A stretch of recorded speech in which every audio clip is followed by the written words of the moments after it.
আজ বানালাম বন্ধুরা দেশি মুরগির কষা। চলো সেটাই তোমাদের সাথে শেয়ার করছি। এখানে 1 কিলো মতন মাংস নিয়ে নিয়েছিলাম।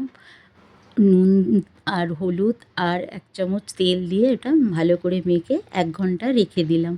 তারপরে তেলের মধ্যে দিয়ে দিলাম জিরে আর তেজপাতা ফোড়ন আর কয়েকটা চেরা কাঁচা লঙ্কা দিয়ে একটু নেড়ে চেড়ে ওর মধ্যে দিয়ে দিলাম পেঁয়াজ কুচনো পেঁয়াজটা ভালো করে একটু লাল লাল করে ভেজে নিয়ে তারপর ম্যারিনেট করা মাংসটা দিয়ে 2-3 মিনিট ভালো করে একটু ভেজে নেওয়ার পর তারপরে ওর মধ্যে দিয়ে দেবো 2টো মিডিয়াম সাইজের পেঁয়াজ বাটা দিয়ে ওটাও 2-3 মিনিট ভালো করে নেড়ে চেড়ে ওর মধ্যে আদা রসুন বাটা হলুদ গুঁড়ো লঙ্কার গুঁড়ো আর পরিমাণ মতো নুন দিয়ে ভালো করে একটুখানি 10 মিনিট মতন কষিয়ে নেবার পর তারপরে ওর মধ্যে দিয়ে দেবো টমেটো কুচো। ওইটাও ভালো করে আরও 5 মিনিট কষিয়ে নেবার পর তারপরে ভাজা আলুটা দিয়ে 15 মিনিট মতন ঢেকে আর এ সময় গ্যাসের আঁচটা সিমে করে আরও 10 মিনিট কষিয়ে নিলাম। তারপরে ওর মধ্যে দিয়ে দিলাম 1 চামচ ধনের গুঁড়ো, আধা চামচ গোলমরিচের গুঁড়ো দিয়ে এটা ভালো করে নেড়ে চেড়ে ঢেকে দিয়ে তারপর ঢাকার পর সব কিছু ভালো করে কষিয়ে নেওয়ার পর সবশেষে একটু থেতনো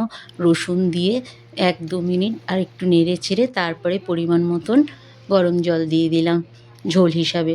তারপরে সব কিছু ভালো করে নেড়ে চেড়ে ঢেকে দিলাম। আর এই সময় গ্যাসটা একদম স্লো করে 20 মিনিট মতন ফুটিয়ে নিলাম।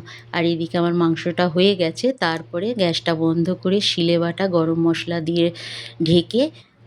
দেওয়ার পর ঢেকে 10 মিনিট ঢেকে তারপরে গরম গরম পরিবেশন করলাম। বন্ধুরা কেমন লাগলো জানিও, ভালো লাগলে একটা লাইক শেয়ার কমেন্ট করো।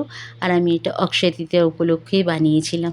তোমরা সবাই ভালো থেকো, সুস্থ থেকো, আজকের দিনটা সবাই এনজয় করো। সবাইকে অক্ষয় তৃতীয়ার অনেক অনেক শুভেচ্ছা রইলো। আজকের মতন টাটা।